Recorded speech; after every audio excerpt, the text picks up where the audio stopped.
Ready? Camera lights action. Alright? Camera lights action. Okay. Greetings, Honor, Hotep. This is yours truly, your brother, your beloved brother, Chrissy B. Here speaking to you. Some know me as Chrissy Emmanuel Bailey. Some know me as Chrissy B. Hotep. But my stage name is Chrissy B. We're just here to briefly speak about, of course, Black African history, Kemetic history, and we know that a lot of the Facebook regulars who follow us on Facebook over the last 5 or 6 years know the works we do.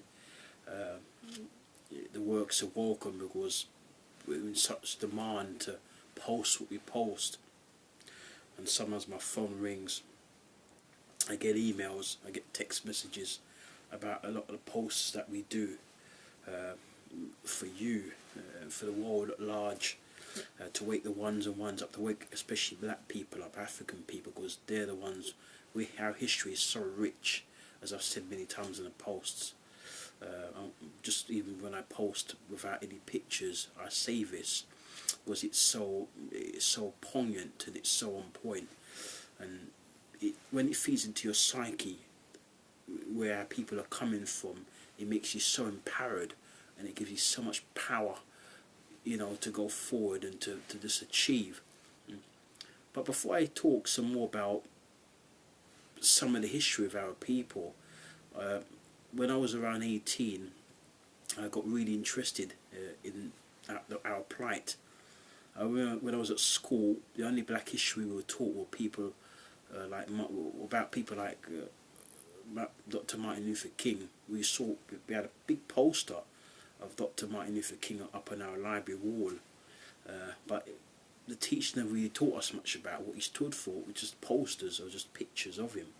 It was only until I left school some years after, when I started doing my courses at college, when I did my business course before I went to university, and I was taught about the things about Garvey by friends around, some of the people that we were knocking around with, some of these elders like Rastas. They told us about people like Malcolm X, and then I started to read about people like Paul Robeson, and the Pan-African movement. I started to read about Pan-Africanists like people like Marcus Garvey, Paul Robeson, people like Rosa Parks, George Padmore, and people like Haile Selassie I of Ethiopia, and a whole plethora of big names within the African conscious movement and Pan-Africanists.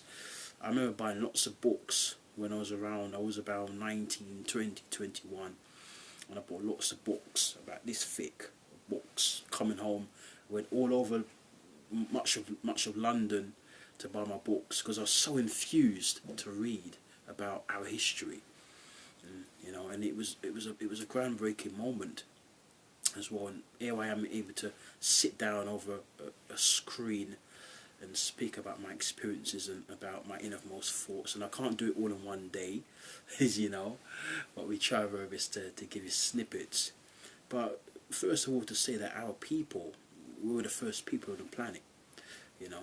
Our melanin, our skin's melanin rich. The first human bones were found in Ethiopia thousands and millions of years ago. If you look at the whole scriptures, the whole Bible, it talks about the people of the Bible are actually melanates. I call them melanates. The melanated people, in other words, they've got deep and high pigmentation in their skin. Melanin is an energy, it's a blessing.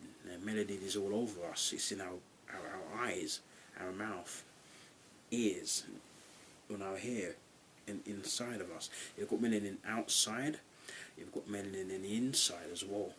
We're melanin rich people. Other races like the Europeans are melanin deficient. We're melanin rich. The Asians are melanin rich as well, but not like us, because we've got more melanin. We've got more melanin in our bodies, and of course in our skin as well. So the people of the scriptures, all of those Israelites, people like Moses, people like Samson, and even the pharaohs of Kemet. Some say Egypt, but we say Kemet. All of these pharaohs were melanated. You know, the traces of it back in by archaeologists who travel to places like Egypt, stroke Kemet, and do studies, and they know that the bones that were found are from people who are Africans or black or melanated. So when you go to school for 5 years, you're taught contrary, you're taught the actual opposite to that. It can play into your psyche, it can make you feel inferior, and it can dent your confidence. But when you've grown up, when you've read more and more about where we're coming from, you've read books like you read books from Cheikh Anta Diop, like pre-colonial Africa. You read books like Race First, Philosophies and Opinions of Marcus Garvey, of course Race First by Dr. Tony Martin, and other books for the Destruction of Black Civilization by Chancellor Williams, Souls of Black Thought by Dr. W.E.B. Du Bois, and books, powerful books like those could really make you realise where we're coming from. Those pyramids were built by our ancestors. There's a program called The Big Bang Theory. I actually love that program. It's one of my favourite programs. And in the intro to that program, there's a song that goes, and there's a line in the song, to the intro song to The Big Bang Theory, that says, "We built the pyramids," but that's sung by a white singer, a white musician. He said, "We built the pyramids." So I'm wondering if he's saying that we as a collective, or we as in them. But no way. The pyramids were built by Africans, by black melanated Africans. And the books I mentioned, the books I post on Facebook, the books that you know about, our books, even another book, which is this book here, this book right here, From Babylon to Timbuktu. I've been reading this book for many years. I must have read the book like 4 times over. I never get fed up of reading that book. These are the books that tell us about where we're coming from, you see. And when you read intensively, you get to realise that our history is millions of years old. All the other races came from us, you know. There's a theory that out of we had Ham, Japheth, and Shem. The Shemites were said to be like Arabs, slightly paler than black melanated people. The Hamites were meant to be dark melanated skin Africans which inhabited the whole of Africa, parts of Tamaray, which is the northern part of Africa. And you've got, of course, Japhites, which were essentially the Europeans, the lighter caste of people, lighter race of people, which inhabited the Caucasus Mountains and much of Europe. Yeah. But essentially, all those other races came out of the melanated African race. Then they spread it out and found their own different continents. But I always wonder that the Africans were there before all those other races went to their respective areas. But we were the first people, because out of Africa comes many different nations. So I always say that, of course, when it's proved, books like I just showed you and other books tells you that the first race was us, and there's archaeological evidence and DNA evidence of that. The pyramids were built by Africans as well. The pharaohs were Africans, you know. So no way can we be the last people on earth. We're the first people on earth. First people, first creations, you see. That's why it's very good to read about Garvey, because Garvey plays into your psyche. He tells you about, if you have no confidence, then you're twice defeated in the race of life. He says that to give you that kick, to give you that confidence. He knows that we're the first people on earth. But because when you've been in this system for such a long time, you've been trained to think otherwise. You've been trained to think that the black man's inferior, the black woman's inferior. You've been trained to think that you're nothing. You're 3/5 of a man. You're like a monkey. These are the conceptions. These are the perceptions that the Europeans and other races have of us. That we're nothing. That we amount to nothing, and that we're like the useless eaters, so to speak. But when you tap into your history, when you read about your history intensively, you get to realise that where we're coming from is nothing but rawness. That's why we keep harping on about it. That's why we keep posting these things on Facebook and other social media. That's why we go on the radio and speak about it. And that's why we preach about it as well. And it's so important to get this into your psyche, to keep training, like I've said many times on Facebook, and some of members of our team, we say the same thing. We said to keep on training, to keep on studying, to keep on reading every single day, or as much as you possibly can, and converse with other people, be around like-minded people. Go to these seminars, these African history seminars. Go on the internet and type in African history studies and see what comes up. And whichever is nearest to you, you go to that one. You just do your best to keep reading. Read various books. Don't read one style of book. Read different writers, and read about history. Read about world history, because it all ties in. You find that even in World War One, there were many black fighters, there were many black soldiers, and they were saying recently on TV that there should be a commemoration for all the black soldiers who fought in World War One, because they've been forgotten. So all of these black soldiers that fought in World War One need to be commemorated and need to be remembered. And it was something which was suggested on TV, and I totally concur with that. But for the time being, we'll leave it there, because we're under time constraints. But we hope that what we said resonates. We're going to come some more again. We're going to talk some more about other things. And before I leave, I want to finally leave you with the Moors, because the Moors were very great people. We were posting a lot about the Moors on Facebook and on social media. And the Moors were just a typical example of the royalties that African people had during the Middle Ages. It was before that, because we've always had a dynasty from the times of the pharaohs, before the Axis invasion in Kemet.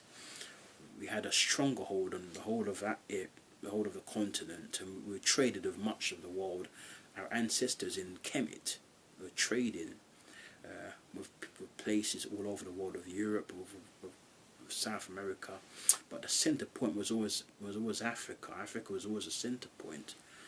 And before colonialism and before enslavement came into play, Africans were the dominant people on earth, you see. And these are the things that were hidden from us. So we've got to learn these things, we've got to train about these things, we've got to read about these things. And the books were suggested, The Destruction of Black Civilization by Chancellor Williams, From Babylon to Timbuktu by Dr. Waldorf Windsor, Race First, Marcus Garvey, Philosophy of Opinions of Marcus Garvey as well. Of course, Race First was Dr. Tony Martin, but about Marcus Garvey. Pre-colonial Africa, Chet Anta Diop. And you can go on YouTube and listen to master teachers like John Henry Clark, Ivan Van Sertima. They Came Before Columbus is another good book as well, by the Cedar teacher, Ivan Van Sertima. So you've got to go and study these people, read about them, read their books, and get a great dosage of your history, of where you're coming from. Anyway, brothers and sisters, Chrissy loves you all very, very much. I want to say love and honour to all my 4,000, our 4,000 followers and listeners, people who listen to the radio shows over the years. I'm not on radio now, but I'm going back soon, waiting for the right moment when I get it all clear.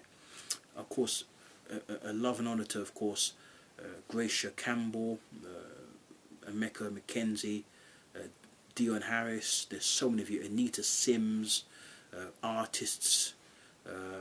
There's so many of you who I love so dearly. Asaji Freckleton, Isaac Asaji Freckleton. I can't remember all the names. I do this all the time.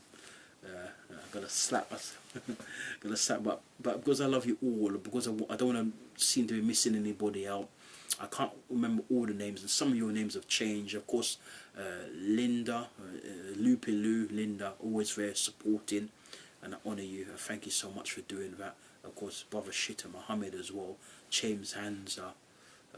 There's so many of you who follow me and appreciate what I'm doing. And it's just an honour and a privilege to be in this position, to be able to speak to my people the way I do, and then the works I do, you fully appreciate it.